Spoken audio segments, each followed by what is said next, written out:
नमस्कार, मैं जया सिंह, सहायक अध्यापिका केश कुमारी राजकीय बालिका इंटर कॉलेज सुल्तानपुर आप सभी का इस कक्षा में स्वागत करती हूँ। बच्चों, आज हम क्लास 10th में सामाजिक विज्ञान के अंतर्गत आर्थिक विकास की समझ में दूसरा चैप्टर, जिसका नाम है भारतीय अर्थव्यवस्था के क्षेत्रक का दूसरा भाग पढ़ेंगे। बच्चों, पिछले भाग में हमने जिन बिंदुओं की चर्चा की थी, आइए एक एक करके रिवाइज कर लेते हैं। आर्थिक गतिविधियां क्या होती हैं, इसके विषय में मैंने आपको बताया था। फिर आर्थिक गतिविधियों के क्षेत्र जैसे प्राथमिक क्षेत्र, आप ये क्षेत्र देख रहे हैं यहाँ पर, कृषि ये प्राथमिक क्षेत्र के अंतर्गत आता है। द्वितीय क्षेत्र, इसके अंतर्गत आपके उद्योग धंधे या जो फैक्ट्री लगाई जाती है। और तृतीय क्षेत्र, इसके अंतर्गत जो प्रोडक्शन हो रहा है उसको कैसे एक शहर से दूसरे शहर में ट्रांसपोर्ट किया जा रहा है उसके बारे में हमने जाना था। फिर इन तीनों ही क्षेत्रों की हमने तुलना पढ़ी थी और इन क्षेत्रों में क्या ऐतिहासिक परिवर्तन आए थे इनको जाना था। भारत में प्राथमिक, द्वितीयक और तृतीयक क्षेत्र के बढ़ते महत्व को समझा था और विभिन्न क्षेत्रों में लोगों को रोजगार कैसे प्राप्त हुआ इसको जाना था। बच्चों, आज हम जिन बिंदुओं को पढ़ेंगे, आइए उसकी चर्चा करते हैं। सबसे पहले हम जो पढ़ेंगे वो है मनरेगा, जिसे हम महात्मा गांधी राष्ट्रीय ग्रामीण रोजगार गारंटी अधिनियम कहते हैं। दूसरा टॉपिक है हमारा संगठित और असंगठित क्षेत्र। तीसरा है सार्वजनिक और निजी क्षेत्र और लास्ट में सारांश, जो हमारे पाठ के लास्ट में दिया गया है। आइए बच्चों, अब हम अपने टॉपिक की शुरुआत करते हैं और टॉपिक की शुरुआत में सबसे पहले हम मनरेगा की चर्चा करेंगे। मनरेगा, जिसे महात्मा गांधी राष्ट्रीय ग्रामीण रोजगार गारंटी अधिनियम कहा गया। बच्चों, ये चित्र आप देख रहे हैं और इनके विषय में मुझे परिचय देने की आवश्यकता नहीं है। आप सभी जान रहे हैं कि ये हमारे राष्ट्रपिता महात्मा गांधी हैं और इन्हीं के नाम पर इस योजना का नाम आगे चलकर मनरेगा पड़ा था। बच्चों, जब मनरेगा की शुरुआत हुई थी तो इसे हम नरेगा के नाम से जानते थे, राष्ट्रीय रोजगार गारंटी अधिनियम, और वर्ष 2005 में इसकी रूपरेखा तैयार की गई थी। प्रधानमंत्री द्वारा 2 फरवरी 2006 को इस योजना को शुरू किया गया और इस योजना को शुरू करने का उद्देश्य यही था कि जो ग्रामीण क्षेत्रों में मजदूर और श्रमिक रहते हैं, जिनके पास रोजगार की कमी होती है, उनको समय समय पर रोजगार उपलब्ध कराना। आगे चलकर 2 अक्टूबर 2009 को इसका नाम महात्मा गांधी राष्ट्रीय ग्रामीण रोजगार गारंटी अधिनियम कर दिया गया। इस योजना की कुछ मुख्य विशेषताएं हैं, आइए हम उस पर एक एक करके चर्चा करते हैं। सबसे पहले देखिए, प्रत्येक ग्रामीण परिवार को 1 वर्ष में रोजगार के 100 दिन की गारंटी देना है। यानी कि जिन क्षेत्रों में रोजगार की उपलब्धता कम है, उन क्षेत्रों में सरकार द्वारा ये गारंटी दी जाती है। बच्चों, ये तो बात हो गई नॉर्मल क्षेत्रों की। कुछ क्षेत्र ऐसे हैं जहां पर प्राकृतिक आपदा आ जाती है, जैसे बाढ़ आ गया, सूखा पड़ गया या फसल खराब हो गई, तो वहां पर 150 दिनों के रोजगार की गारंटी सरकार द्वारा दी जाती है। दूसरी विशेषता देखिए, यह योजना अनुसूचित जाति, जनजाति और ग्रामीण क्षेत्रों में गरीबी रेखा से नीचे रहने वाली महिलाओं के लिए आरक्षित है। ये योजना जो है उनको भी सुरक्षित करती है ताकि वे अपना जीवन यापन सुचारू रूप से कर सकें। 15 दिन के भीतर मनरेगा के अंतर्गत काम करने वाले श्रमिकों को या मजदूरों को रोजगार नहीं मिलता है तो सरकार द्वारा उन्हें बेरोजगारी भत्ता प्राप्त करने का अधिकार है। इसे काम का अधिकार भी कहते हैं। और इस योजना के अंतर्गत जो ग्रामीण क्षेत्र होते हैं वहां पर ग्राम पंचायतें होती हैं और ग्राम पंचायतें इन श्रमिकों या मजदूरों का रोजगार कार्ड बनाते हैं। उसके लिए क्या करना होता है कि उनके कुछ डॉक्यूमेंट्स होते हैं, उनका सत्यापन करना होता है और फिर उनका पंजीकरण कराया जाता है, यानी रजिस्ट्रेशन कराया जाता है। फिर ये कार्ड उनको मिल जाता है और इस कार्ड के माध्यम से वो रोजगार प्राप्त करने में सफल हो जाते हैं। बच्चों, अब हम अपने दूसरे टॉपिक को पढ़ेंगे जिसका नाम है संगठित और असंगठित क्षेत्र। लेकिन उस टॉपिक को डिस्कस करने से पहले मैं एक छोटी सी कहानी आपके सामने ले आना चाहूंगी और ये कहानी आपकी बुक से ही है। ये कहानी कांता और कमल की है।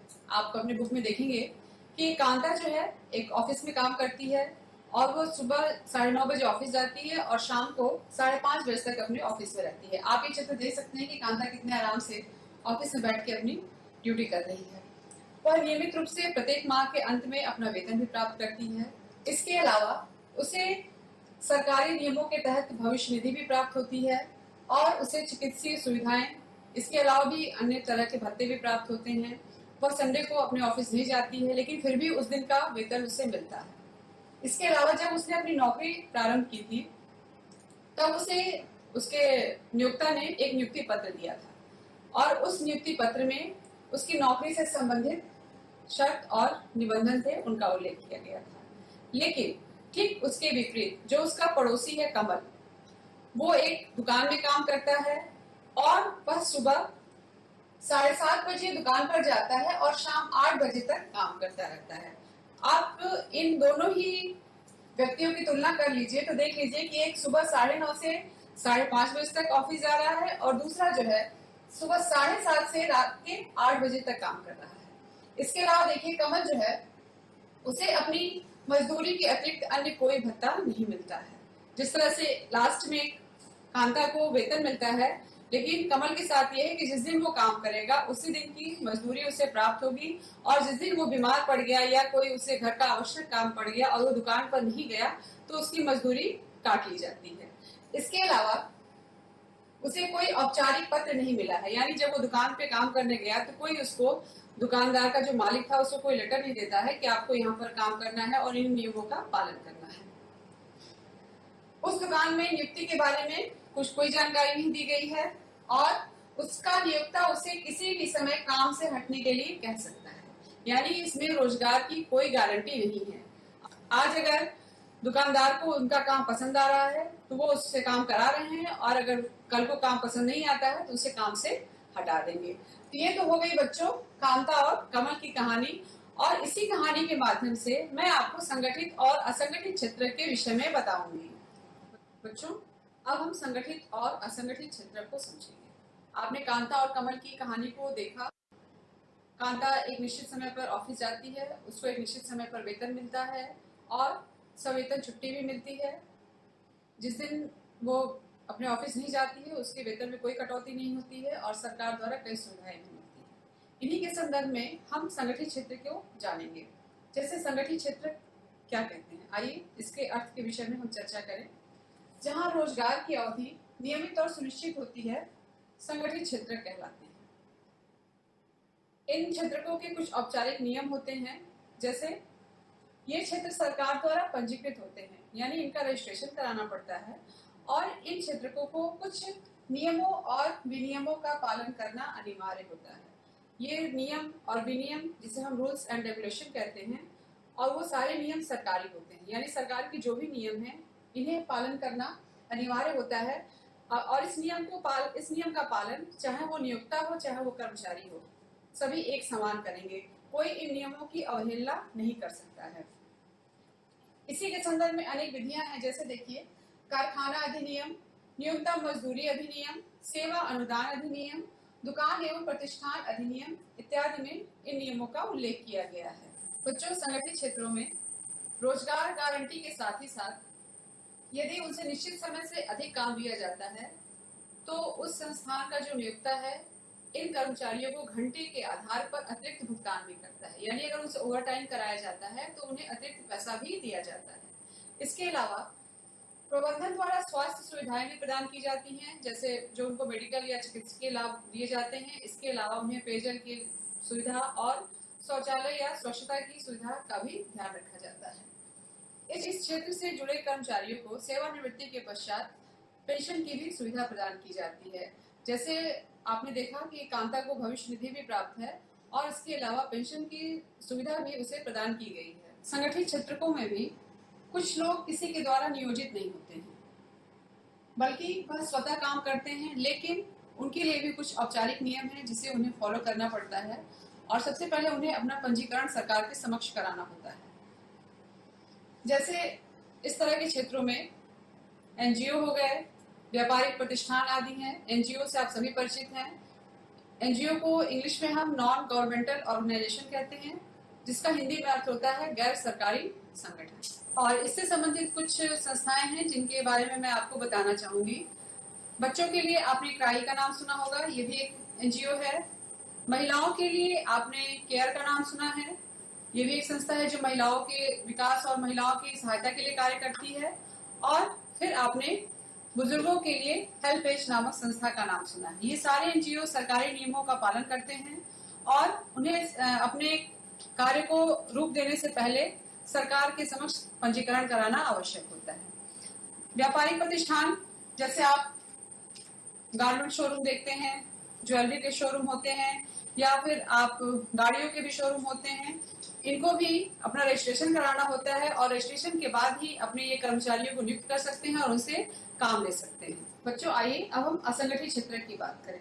आप ये पिक्चर देख रहे हैं और इस पिक्चर के माध्यम से ही मैं आपको असंगठित क्षेत्र के विषय में बताऊंगी। सबसे पहले हम परिभाषा जान लेते हैं। छोटी छोटी और बिखरी इकाइयां जो सरकारी नियंत्रण से बाहर होती हैं, असंगठित क्षेत्र कहलाते हैं। इसके अंतर्गत जो मजदूर होते हैं या श्रमिक होते हैं, उनको हम शामिल करते हैं। आपने अभी कमल और कांता की कहानी पढ़ी। कमल जो एक दुकान में काम करता था और आपने देखा कि उसके काम करने की कोई निश्चित अवधि नहीं थी और जो उसका नियोक्ता था, यानी जो उसका दुकान का मालिक था, वो उससे जैसा चाहे वैसा काम ले सकता था और वो मना नहीं कर सकता था। अगर वो दुकान पर नहीं जाता है तो उस दिन की मजदूरी उसे नहीं मिलती थी। इसके अलावा इन्हें किसी भी नियम और विनियम का पालन करना अनिवार्य नहीं था। आपने संगठित क्षेत्र में देखा कि नियमों का पालन करना नियोक्ता के साथ साथ ही जो उनके कर्मचारी थे उनके लिए भी जरूरी था, लेकिन यहाँ पर किसी नियम और विनियम का पालन नहीं किया जा रहा है। असंगठित क्षेत्र में जो मजदूर होते हैं उनको कम मजदूरी भी मिलती है। आप कमल का उदाहरण हमेशा याद रखेंगे। और इनके जो रोजगार होते हैं अनियमित होते हैं, यानी इनका जो मालिक होता है वो कभी भी इन्हें बिना किसी पूर्व सूचना के इनके पद से हटा सकता है और दूसरे मजदूर की नियुक्ति कर सकता है। इसके अलावा अगर ये अतिरिक्त काम करते हैं तो इसका भुगतान भी उस मालिक के इच्छा पर ही निर्भर है। इसके लिए ये लोग दबाव नहीं डाल सकते कि मैंने अतिरिक्त काम किया है तो आप उसका भुगतान करें। जैसा कि आपने संगठित क्षेत्र में कांता के विषय में पढ़ा कि कांता जब अतिरिक्त काम करती थी तो उसका नियोक्ता जो है उसे अतिरिक्त भुगतान भी करता था, लेकिन यहाँ पर किसी भी प्रकार के अतिरिक्त भुगतान का कोई प्रावधान नहीं था। इसके अलावा इन्हें सवेतन छुट्टी नहीं मिलती है, यानी जिस दिन ये अपने काम पर नहीं जाएंगे उस दिन का मजदूरी या वेतन इन्हें प्राप्त नहीं होगा। इसमें अधिकांश लोग छोटे छोटे कार्य करते हैं, जैसे सड़क पर आपने आसपास देखा होगा जो रेहड़ी दुकानदार होते हैं जो ठेला लगा के बैठते हैं या पटरी पर बैठकर दुकानदारी करते हैं। आप ये चित्र देख रहे हैं।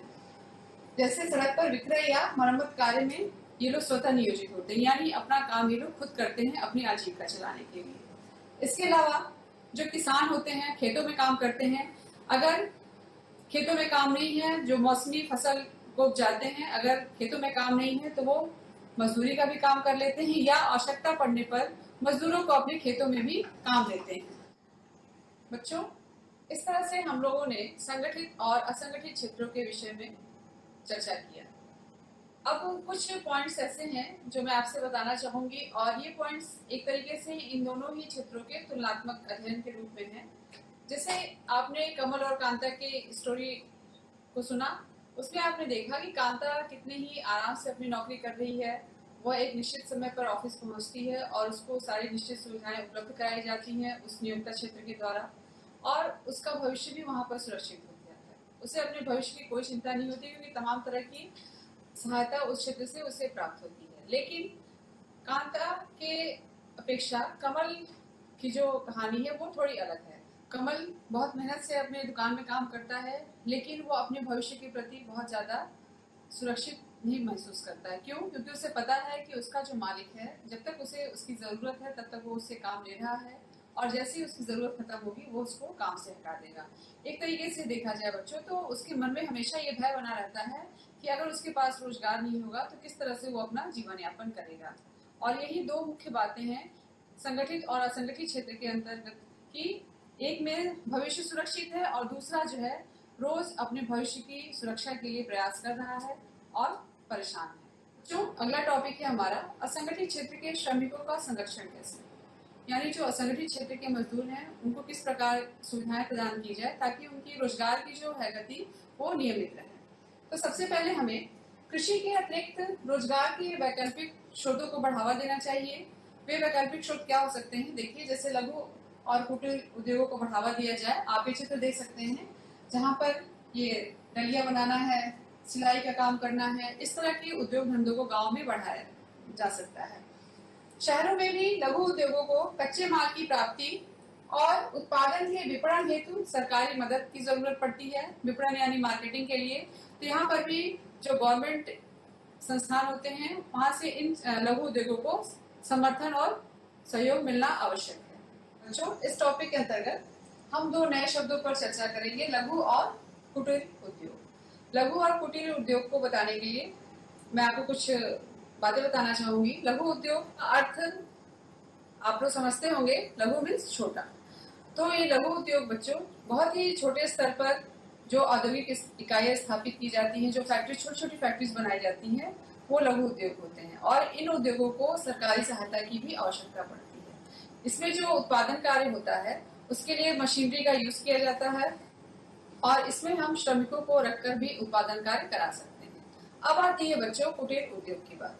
कुटीर उद्योग ये स्थानीय स्तर पर होते हैं। आपने अपने गांव में या अपने शहर के मोहल्लों में देखा होगा कि जो बढ़ई सुनार लोहार होते हैं वो घरों पे ही कुछ न कुछ अपना काम धंधा करते रहते हैं, तो वो उनका जो है कुटीर उद्योग कहलाता है। और इसमें उन्हें किसी बाहर के भी श्रम की आवश्यकता नहीं होती है, क्योंकि उनके घर के परिवार के सदस्य ही काफी होते हैं इन कार्यों को करने के लिए। अपने आवश्यकता की पूर्ति के जो भी साधन होते हैं स्थानीय स्तर पर ही मिल जाते हैं, यानी इन्हें किसी जबरदस्ती का टेक्नोलॉजी या कोई नई मशीनरी की आवश्यकता नहीं पड़ती। बच्चों, ग्रामीण क्षेत्रों में पूरे वर्ष रोजगार प्रदान करने के लिए सरकार द्वारा कुछ योजनाओं का पालन करना बहुत ही जरूरी है। जैसे देखिए, सड़कों और स्कूल भवनों का निर्माण, सिंचाई के लिए नहरों की खुदाई और अन्य समान कार्य जैसे अस्पताल का निर्माण हो गया।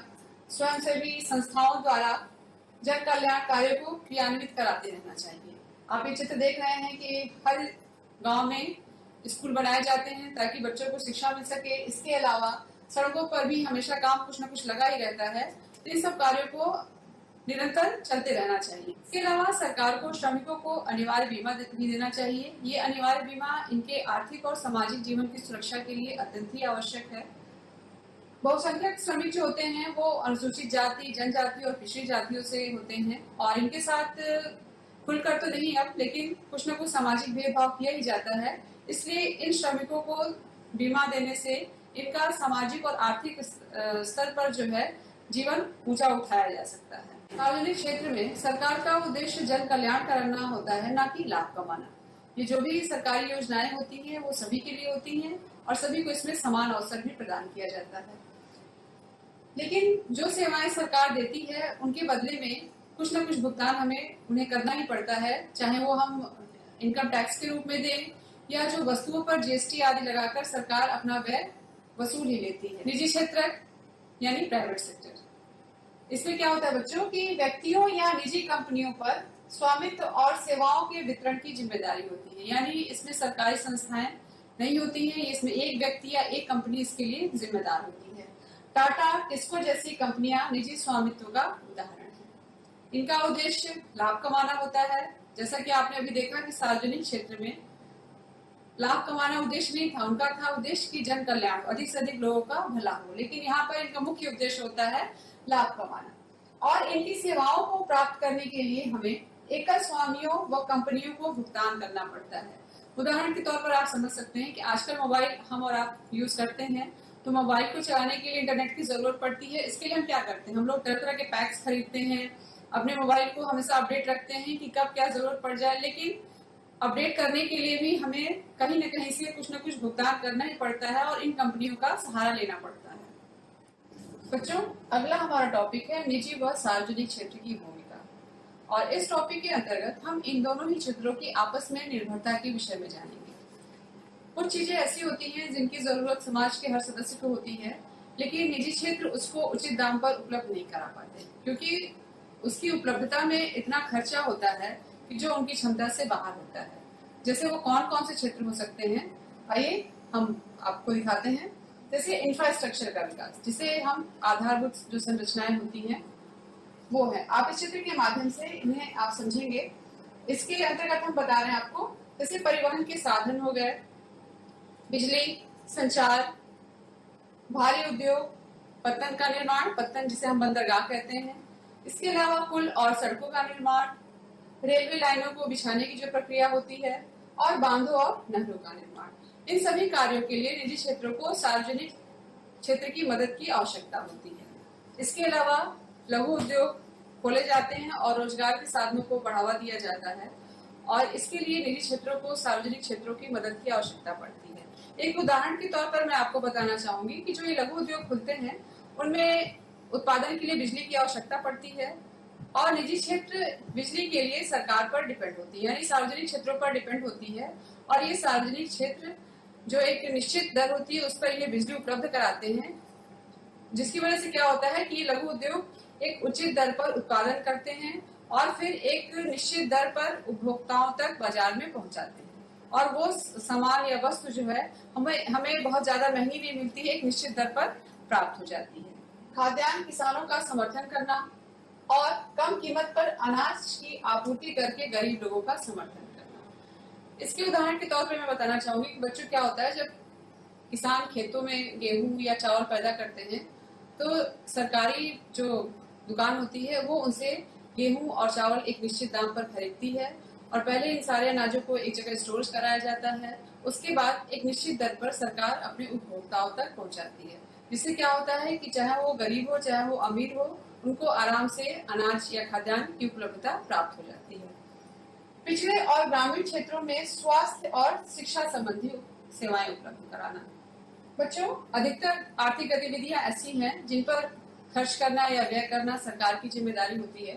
जैसे देख लीजिए, पिछड़े और ग्रामीण क्षेत्रों में स्वास्थ्य से संबंधित आप देख रहे हैं कि हर जगह स्वच्छता पे ध्यान दिया जा रहा है, तो गांव में जगह जगह पर शौचालय खुलवाए जा रहे हैं और स्वास्थ्य लोगों को स्वास्थ्य संबंधी सुविधाएं देने के लिए सरकारी अस्पताल, सामुदायिक स्वास्थ्य केंद्र खुलवाए गए हैं ताकि गरीब से गरीब व्यक्ति को सस्ते दरों पर चिकित्सा की भी सुविधा प्राप्त हो सके। बच्चों, लास्ट में हमारा एक टॉपिक है सारांश, यानी कि इस अध्याय में हमने क्या पढ़ा। हम लोगों ने स्टार्टिंग में प्राथमिक, द्वितीयक और तृतीयक क्षेत्र के विषय में जाना था और सकल घरेलू उत्पाद के विषय में जाना था। पिछले 30 वर्ष के आंकड़े मैंने इसके पिछली कक्षा में आपको उन आंकड़ों को दिखाया था। वे आंकड़े ये बताते हैं कि यद्यपि जीडीपी में सबसे अधिक योगदान तृतीयक क्षेत्र में उत्पादित वस्तुओं और सेवाओं का है, लेकिन रोजगार अधिकांशतः प्राथमिक क्षेत्र में ही मिलता है। रोजगार के जो साधन होते हैं वो प्राथमिक क्षेत्र में ही सबसे ज्यादा होते हैं, क्योंकि कृषि जो है और हमारा देश जो है कृषि पर ही आधारित है, तो ज्यादातर रोजगार हमें कृषि पर ही मिलते हैं। समय के साथ साथ तृतीय क्षेत्र का महत्व बढ़ता गया। इसके अलावा देश में रोजगारों के अवसर की वृद्धि के लिए उपाय मैंने बताया, जिसमें आपने मनरेगा के विषय में जाना और संगठित और असंगठित क्षेत्र में काम करने वाले लोगों के तौर तरीकों के विषय में जाना, जो नियम और कानून होते हैं, रूल्स एंड रेगुलेशन के विषय में बताया।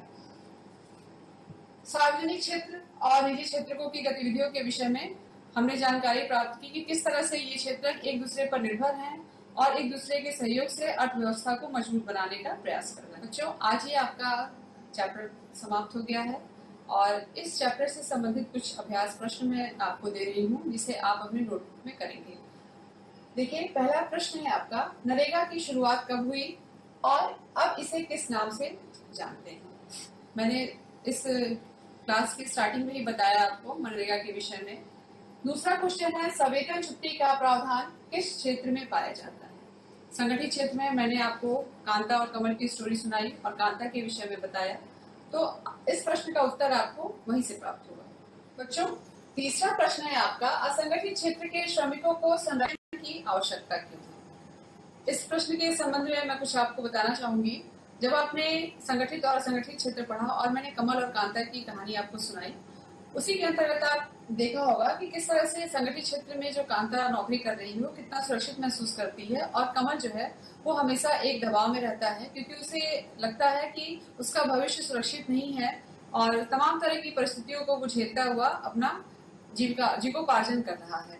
तो इसके अंतर्गत हम लिखेंगे कि इन्हें अपने भविष्य की सुरक्षा के लिए सरकार की तरफ से क्या मदद मिलनी चाहिए और किसके अलावा जो इनके नियोक्ता क्षेत्र होते हैं, यानी जिन मालिक के यहाँ ये नौकरी करते हैं, उनको भी कुछ ऐसे प्रावधान बनाने चाहिए ताकि भविष्य में जब इन्हें जरूरत पड़े पैसों की, तो ये उस पैसे का उपयोग अपनी जरूरतों को पूरा करने के लिए कर सके। चौथा है, स्वामित्व के आधार पर आर्थिक गतिविधियों के क्षेत्रकों के मध्य अंतर बताइए, यानी सार्वजनिक और निजी क्षेत्रकों के मध्य अंतर को आप लिखेंगे। और लास्ट क्वेश्चन है, सार्वजनिक क्षेत्रकों का राष्ट्र निर्माण में क्या भूमिका है। धन्यवाद।